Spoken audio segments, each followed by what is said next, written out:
قربانی حضور جس دن مدینے آئے اس وقت شروع فرمائی، اور ہر سال حضور قربانی دیتے تھے، ہر سال 2 جانور ذبح فرمائے۔ یا رسول اللہ صلی اللہ تعالی علیہ وسلم 2 کا کیا مقصد فرمایا؟ ایک میری طرف سے، ایک میری غریب امت کی طرف سے۔ یا رسول اللہ صلی اللہ علیہ وسلم کس طرف سے فرمایا؟ ایک میری طرف سے، ایک میری امت کی طرف سے۔ کبھی فرمایا ایک میری طرف سے، ایک میرے اہل بیت اور میری امت کی طرف سے۔ 2 جانور حضور نے ذبح فرمائے، اور پھر میرے حبیب پاک صلی اللہ تعالی علیہ وسلم کے غلام مولا علی شیر خدا، ابن ماجہ کی روایت ہے، حضرت علی شیر خدا فرماتے ہیں کہ نبی پاک علیہ السلام 2 جانور ذبح کرتے تھے۔ خود حضرت علی کی جب باری آئی تو انہوں نے بھی 2 فرمائے۔ تو صحابہ نے پوچھا کہ علی 2 کیوں؟ 2 کس لیے؟ تو حضرت علی رضی اللہ تعالیٰ عنہ فرمانے لگے مجھے میرے حبیب نے وصیت فرمائی تھی کہ علی تو نے 2 کرنے، ایک اپنی طرف سے کیا کرنا، ایک میری طرف سے کرنا۔ تو میں ایک اپنی طرف سے دیتا ہوں، ایک اپنے نبی پاک کی طرف سے دیتا ہوں صلی اللہ علیہ۔ 2 جانور۔ آپ لوگوں نے سنی ہوئی ہے یہ بات کہ مہینہ کھانا نہیں پکتا تھا حضور کے گھر میں۔ حضرت عائشہ فرماتی ہیں 3 چاند اور 3 سورج کٹھے کبھی نہیں دیکھے جب ساتھ روٹی بھی کھائی ہو، یعنی 3 دن مسلسل کبھی کھانا نہیں کھایا۔ قربانیاں کتنی دی بولیے؟ حضرت علی شیر خدا کا مکان کوئی نہیں اپنا، کوئی گھر نہیں بنایا۔ مولا کائنات شیر خدا، میں نے یہ بات پھر دہرا رہا ہوں، پہلے بھی میں نے عرض کی تھی، پکا کرنے کے لیے دہرا رہا ہوں۔ حضرت علی کا کوئی کاروبار نہیں بظاہر۔ بی بی صاحبہ فرماتی ہیں کہ کئی ہفتے صرف سرکہ اور کھجورے۔ قربانیاں کتنی؟ اسی سارے صاحب لان ٹورے ہیں کہ ساڑھے تے لگ دیئے کہ نہیں، پکا۔ اور پھر جب بات ہوتی ہے دینے کی تو ماحول اور ہوتا ہے، جب لینے کی باری ہوتی ہے تو ماحول اور ہوتا ہے۔ قربانی واجب ہے اس شخص پر جس کے پاس 52.5 تولے چاندی یا 7.5 تولے، لیکن میں 7.5 تولے والا فتویٰ نہیں دیتا، میں 52.5 تولے چاندی والا فتویٰ دیتا ہوں، اس لیے کہ 52.5 تولے چاندی تو شاید تولہ یا 1.5 تولہ سونے کے برابر ہی ہو جائے، ٹھیک ہے نا جی؟ تو 7.5 تولے سونا 50-60 ہزار روپیہ جس آدمی کے اکاؤنٹ میں موجود ہے وہ قربانی کرے۔ بلکہ امام شافعی رحمۃ اللہ علیہ فرمایا کرتے تھے جس نے 3 کمروں کو تالا لگایا ہوا ہے وہ 3 کمرے فارغ ہیں، اس کے کسی کام کے نہیں، ان کی قیمت کا حساب لگائے۔ اور چھت پہ سٹور بنا دیا ہے، کوئی مطلب نہیں اس کا، اور جو ویسے رکھی ہوئے ہیں کوئی معنی ہی نہیں کمرے کا، فرماتے تھے حساب لگائے، قربانی کرے۔ رب کریم کی بارگاہ میں دینے کا جب معاملہ آیا تو تم گول کر گیا کام۔ میرے رسول کائنات سرور عالم صلی اللہ علیہ وسلم کا جب اپنے لیے چیزیں استعمال کرنے کا ماحول ہے تو محبوب پاک علیہ السلام نے مہینہ روٹی نہیں پکائی۔ یہاں جو آدمی ہر جمعرات کو 4 کلو بکرے کا گوشت پکاتا ہے اور ہر تیسرے دن مرغی کا گوشت لاتا ہے، وہ قربانی کی باری آتی ہے تو کہتا ہے میرے پہ لگتی نہیں۔ وہ ٹھیک ہے ابا جی لے آئے، ابا جی کی طرف سے قربانی ہے، اس دفعہ ابا جی کی، اگلی دفعہ اماں جی کی، اس سے اگلی دفعہ دادی جی کی۔ او خدا کے بندو، جس آدمی کے پاس پیسے ہیں پہلے اپنی قربانی واجب ہے۔ میری بات کی سمجھ آ رہی ہے عزیزوں کو؟ جو آدمی صاحب استطاعت ہے پہلے کس کی قربانی کرے گا؟ وہ کمائی کرتا ہے، اس کے اپنے اکاؤنٹ میں تنخواہ آتی ہے، ابا جی کے اکاؤنٹ میں نہیں آتی۔ اس نے اپنا بینک بیلنس چوری بھی رکھا ہوا ابا جی سے۔ پہلے اپنی قربانی کرے، اگر اس کو شوق ہے، دل کرتا ہے تو ایک اور خریدے، پھر ابا جی کی طرف سے کرے۔ اگر اللہ نے توفیق دیا تو ایک اور خریدے، اماں جی کی طرف سے کرے۔ اور اگر اس کے دل کو اللہ ٹھنڈک عطا کرے، سکون کرے، تو پھر اپنے رسول کی طرف سے بھی قربانی دے، پھر اپنے محبوب کی جانب سے بھی قربانی کرے۔ نبی پاک صلی اللہ تعالی علیہ وسلم نے ہر سال 2 قربانیاں دی، 10 سال، کل کتنی ہوگی 10 سالوں میں بولیے؟ اور جب حضور حج کرنے گئے نبی پاک نے 63 اونٹ ذبح فرمائے۔ ایک اونٹ میں کتنی قربانیاں ہوتی ہیں؟ 63 اونٹ حضور نے ذبح فرمائے۔ اور حدیث بڑی مزیدار ہے، حضرت ابو ہریرہ رضی اللہ تعالیٰ عنہ فرماتے ہیں کہ جب اونٹ ذبح کرنے کی باری آئی تو ہم سوچ رہے تھے، پریشان تھے کہ یہ تو بڑا مشکل ہے ذبح کرنا، بڑا مشکل ہے، اس کو تو نہر کرنا پڑتا ہے، گرانا پڑتا ہے، باندھنا پڑتا ہے، سب سے مشکل کام اونٹ ذبح کرنا ہے۔ تو نبی پاک صلی اللہ علیہ وسلم کی تو عادت کریمہ ہے، اپنے ہاتھ سے ذبح کرتے ہیں حضور۔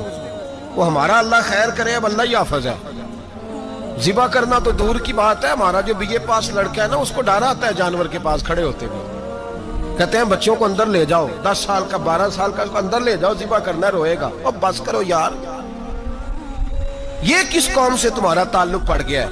ہمارے تو 12 اور 14 سال کے معوذ اور معاذ ابو جہل کی گردن کاٹ کے رکھ دیا کرتے تھے، اور تو بچہ بکرا ذبح کرنے سے ڈرا رہا ہے، اس کو کھڑا کر لا کے۔ قربانی تو جہاد کی ٹریننگ ہے، وہ کھڑا کر، اس کو کہا بیٹا یہاں کھڑا ہو، اللہ کے رستے میں بکرے کی گردن کاٹنی ہے، اگر کوئی شخص خدا رسول کے دین کی مخالفت کرے، کفر کا جھنڈا اٹھائے تو اس کی گردن بھی کاٹنی ہے۔ یہ ٹریننگ ہے بچوں کے لیے۔ یہاں عجیب ماحول ہے، ڈر لگ رہا ہے، پیچھے ہٹ جاؤ۔ اور جس صاحب کی قربانی ہے وہ بھی کوئی 1.5 کلومیٹر کے فاصلے پہ کھڑے ہیں، دور کھڑے ہو کے دیکھ رہے ہیں۔ نفیس ہی بڑے ہیں جناب، لطیف ہی بڑے ہیں، کپڑوں کو کوئی قطرہ خون کا لگ گیا تو بڑی مصیبت بن جائے گی۔ اور امیر آدمی اس کا تو گھر کسائی نے خود فون کیا ہے کہ صاحب سب سے پہلے میں آپ کے گھر آؤں گا، اس کو پتہ ہے کہ منہ مانگی قیمت ملے گی۔ مہربانی فرمائیں، قربانی میرے رسول پاک صلی اللہ علیہ وسلم سے زیادہ نفاست والی طبیعت کسی کی نہیں۔ صحابہ کہتے ہیں اتنا حسین محبوب کا انداز تھا کہ کبھی کپڑوں پہ مکھی بھی نہیں بیٹھی تھی، اور حضور سے ہم سلام لیتے تھے، دست مبارک چومتے تھے تو ہمارے ہاتھوں سے کستوری کی خوشبو آنے لگتی تھی، اور فرماتے ہیں نبی پاک کا ہاتھ یوں ہوتا تھا کہ برف بھی اتنی ٹھنڈی نہیں جتنا پیارا حضور کا ہاتھ ٹھنڈا ہوتا تھا۔ پھر بھی حضور دست مبارک میں خنجر پکڑتے، جانور کو لٹاتے اور اپنی طامت کو سمیٹتے، اور اللہ کے حبیب گھٹنا رکھتے اس کی گردن پر، اور بسم اللہ اللہ اکبر کہہ کے ذبح فرماتے۔ حضور خود دست مبارک سے تو اتنا زیادہ نازک مزاج ہو گیا ہے کہ اب یہ والی سنت ادا کرنا مشکل ہو گیا تیرے لیے۔ 63 اونٹ ہیں، اور صحابہ کرام علیہم رضوان فرماتے ہیں کہ حال یہ ہے ہم سوچ رہے ہیں کیسے ذبح کریں گے، کیا کریں گے، کیسے گرائیں گے، اور نبی پاک صلی اللہ علیہ وسلم کہتے ہیں ہم ابھی سوچ میں ہی تھے کہ حضور نے چھری پکڑی۔ خنجر جب حضور نے اٹھایا تو فرماتے ہیں اونٹ دوڑتا ہوا آیا اور نبی پاک کے سامنے آ کے لیٹ گیا۔ فرماتے ہیں اللہ کے رسول نے بسم اللہ اللہ اکبر کہہ کے ذبح کیا، اس نے ٹانگ بھی کوئی نہیں ہلائی، پیر بھی کوئی نہیں ہلایا۔ وہ کسی شاعر نے بڑی عجیب بات کہی تھی، اس نے کہا پھنسی جو دام میں بلبل تو لگی یوں کہنے، کرے گا قتل کیا تو نے جب اسیر مجھے، کباب شمع کے شولے پہ کیجیو سیاد، شکل گل نظر آئے دم اخیر مجھے۔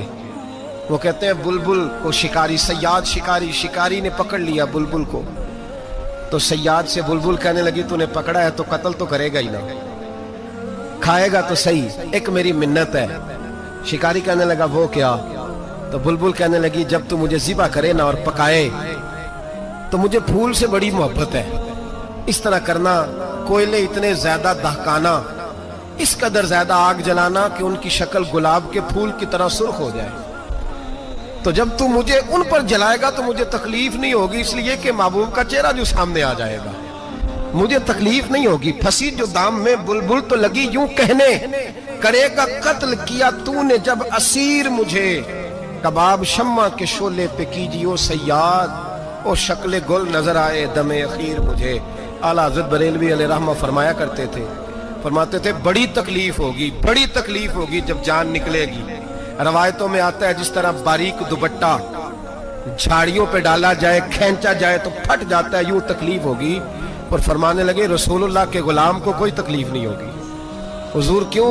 فرمایا اس لیے کہ جب جان نکلنے لگے گی تو سامنے جلوہ ودہاد آ جائے گا، حضور کے جلوے ہوتے رہیں گے تو پتہ ہی نہیں چلے گا جان کیسے نکل گئی۔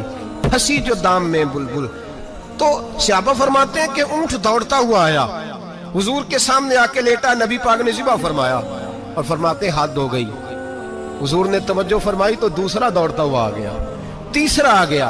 حضرت ابو ہریرہ فرمایا کرتے اونٹ ایک دوسرے کو دھکے دیتے تھے، پیچھے ہٹ جا، پہلے میں نے جانا ہے، پہلے میں نے جانا ہے۔ 63 اونٹ وادی منا میں حج کے موقع پر میرے رسول پاک نے دست مبارک سے ذبح فرمائے۔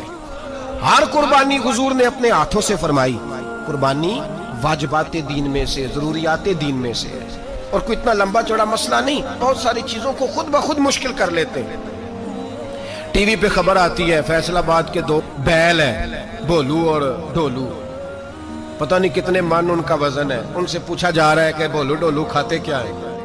تو کہتے ہیں بادام کھاتے ہیں، مکھن کھاتے ہیں، یہ جناب پتہ نہیں ان کو دودھ کتنے کلو روز پیتے ہیں، اور بولو ڈولو بیچارے سے خود نہیں چلا جا رہا، لگ ایسے رہ جیسے وہ خود کہہ رہے ہیں مہربانی کرو ہمیں ذبح کر لو، اب تو اٹھا بیٹھا بھی نہیں جا رہا۔ او خدا کے بندو، دین کی اصل حقیقت کو سمجھو۔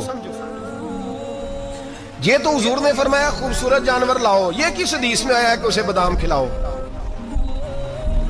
آج لوگ انسانوں کو روٹی نہیں مل رہی اور جانوروں کو بادام کھلا رہے ہو کو کھانے۔ اس کے حصے میں جو اللہ نے شے رکھی ہے نا وہ چارہ ہے، اس کو چارہ کھلاؤ اور اچھے طریقے سے پیٹ بھر کے کھلاؤ۔ جانور کو پیٹ بھر کے چارہ کھلایا جائے تو جتنی اس کی طبیعت ہوتی ہے اس حساب سے وہ صحت مند ہو جاتا ہے۔ باقی یہ تو آپ کسی شخص کو اتنا کھلا دیں کہ اس کا پیٹ اتنا بڑا ہو جائے، پھول جائے، تو وہ بیچارہ تکلیف میں آئے گا کہ نہیں آئے گا؟ یہ کس قسم کا ماحول ہے؟ ایک بکرا بکا ہے لاہور میں اور سیٹھوں نے شرطیں لگائی ہوئی ہیں، میں 5 لاکھ کا لایا ہوں تو میں 9 لاکھ کا۔ یہ کیا چکر ہوا؟ مجھے اتنا کھلایا جی، اس کو فلاں چیز۔ یہ کس نے کہا ہے کھلانے کا؟ بادام کھانا کس حدیث میں آیا؟ کس صحابی نے اپنے بکرے کو بادام کھلائے؟ کس نے مکھن کھلایا؟ کس نے پیڑے کھلائے؟ بس کرو، عجیب تماشا لگ گیا ہے۔ اور یہاں تو اتنی بری حالت ہو گئی ہے کہ عورتیں ناچنے لگی ہیں قربانی کے جانوروں کے آگے، بیبیاں بیچنے لگی ہیں۔ اللہ کے غضب کو آواز نہ دو، یہ قربانی ہے کہ ہر چیز کا، مذہب کی ہر شے کا مذاق بنا دیا ہے۔ جس دین نے عورت کی اپنی قربانی بھی ہو تو اس کو ذبح کرنے کی اجازت نہیں دی، مرد ذبح کرے گا۔ جو دین کہتا ہے کہ عورت ذبح نہیں کرے گی، وہ عورت بیچ سکتی ہے اللہ کے جانور؟ یہاں جس کا میں نے رمضان میں بھی کہا تھا، پھر بات دہراتا ہوں، سارا سال ناچتے گاتے ہیں اور عید کا موقع آتا ہے تو 2-4 مولوی بٹھا کے وہ دین سکھانا شروع کر دیتے ہیں۔ کوئی پتہ ہی نہیں، کوئی خبر ہی نہیں۔ جس بوتل میں کل تک شراب بک رہی تھی اسی میں دودھ پلاؤ گے؟ جس برتن میں کل تک پیشاب تھا اس میں آج لوگوں کو شہد پلاؤ گے؟ بس کرو، یہ مذاق نہیں، یہ رسول اللہ کا دین ہے۔ نبی پاک سید عالم صلی اللہ تعالی علیہ وآلہ وسلم نے کوئی ذمہ عورت کے کوئی چیز نہیں لگائی ایسی جس میں اسے مردوں کے ساتھ شامل ہونا پڑے، اور عورت سمجھ ہی نہیں رہی کہ یہ اس کی تذلیل ہے، عزت نہیں۔ صابن بک رہا ہے تو ساتھ بی بی کھڑی ہے، شیمپو بک رہا ہے تو عورت اس کی جو ہے وہ ایڈ دے رہی ہے۔ یہ عزت ہے عورت کی؟ رسوا کر دیا تم نے ہر شے میں عورت۔ اب قربانی کے جانور بھی بی بی بیچے گی؟ غیرت کہاں گئی اس قوم کی؟ میرے رسول پاک سرور دو عالم صلی اللہ تعالی علیہ وسلم کو کسی نے آ کے کہا فلاں قبیلے کے لوگوں نے عورت کو سربراہ بنایا ہے، عورت کو آگے لگا لیا، فرمایا تباہ ہو گئے وہ لوگ، انہوں نے عورتوں کو اپنے آگے پیشوا بنا لیا۔ جس رب نے عورت کو نبوت نہیں دی، امامت کرنے کا حق نہیں دیا، کس چکر میں لوگ پڑ گئے؟ 5 لاکھ کا جانور کس لیے لائے ہو؟ 5 لاکھ کا تفاخر کے لیے، دکھانے کے لیے؟ تو اگر 50,000 کا 60,000 کا بھی جانور لاتا تو اچھا آ جاتا، اور 50,000 کا جانور لائے تو 5 لاکھ میں کتنے آتے ہیں؟ بولے تو 10 جانور ذبح ہوں گے تو کتنے غریبوں تک گوشت جائے گا، کتنے گھروں کا بھلا ہوگا؟ ہر چیز کا چکر الٹا کر دیا گیا ہے۔ اور یہ صرف حج کے لیے ہوتی تو میرے رسول پاک ہر سال قربانی نہ کرتے، اور میرے نبی پاک قربانی دینے کا حکم۔ ایک اور بات بڑی لوگ پوچھنے لگے، کہتے جی گائے کی ہوتی ہے، بھینس کی بھی ہوتی ہے کہ نہیں؟ چلو جی اب نئی بات نکل آئی۔ حدیث پاک میں لفظ آیا اونٹ کا، نبی پاک نے فرمایا بکرا 1 سال کا، گائے 2 سال کی، اونٹ 5 سال کا۔ حدیث میں لفظ آ گیا اونٹ کا۔ آپ کو بندہ کہے پہلے بتائیں نر کا کہ مادہ کا، تو میں کدھر سے آپ کو حدیث نکال کے دوں جس میں نر بھی اور مادہ علیحدہ علیحدہ ہو؟ حدیث پاک میں ذکر آ گیا دمبے کا، مینڈے کا۔ اب باقی جو سارے جاگ رہے ہیں نا، اب غور فرمائیں، باقی ایک بکرا ہے، ایک چترا ہے، ایک دمبا ہے، ایک دیسی بکرا ہے، ایک پہاڑی بکرا ہے، تو علیحدہ علیحدہ لفظ کہاں سے نکال کے دیے جائیں؟ یہ ساری انواع ہیں، اقسام ہیں، نوع ہیں۔ اسی طرح بھینس بھی گائے کی ایک قسم ہے۔ امام اعظم ابو حنیفہ فرماتے ہیں النوع منہ، یہ اس کی ایک قسم ہے، نوع میں سے ہے، گائے کی نوع میں سے۔ آپ عام لفظ بولتے ہیں تو کہتے ہیں بکرا چترا گائے بھینس، عام لفظ ہے نا۔ تو جب گائے کہہ دیا تو آپ کو بندہ کہے گائے آیا تو پہلے بتائیں گائے تو ہے تو اس میں بیل شامل ہے کہ نہیں؟ تو گائے کی جتنی قسمیں ہیں نا، ہمارے محدثین بھینس کو گائے میں شامل کرتے ہیں۔ بھینس گائے کی ایک قسم ہے۔ تو نبی پاک صلی اللہ علیہ وسلم نے جب گائے کا لفظ استعمال کیا تو بھینس اس کے اندر آ گئی۔ تو اگر گائے کی قربانی جائز ہے تو بھینس کی قربانی بھی جائز ہے، اگر بیل کی قربانی جائز ہے تو کٹے کی قربانی بھی 100% جائز ہے، اس کے اندر 7 حصے ڈالے جائیں گے، اسے قربان کیا جائے گا، یہ جائز ہے۔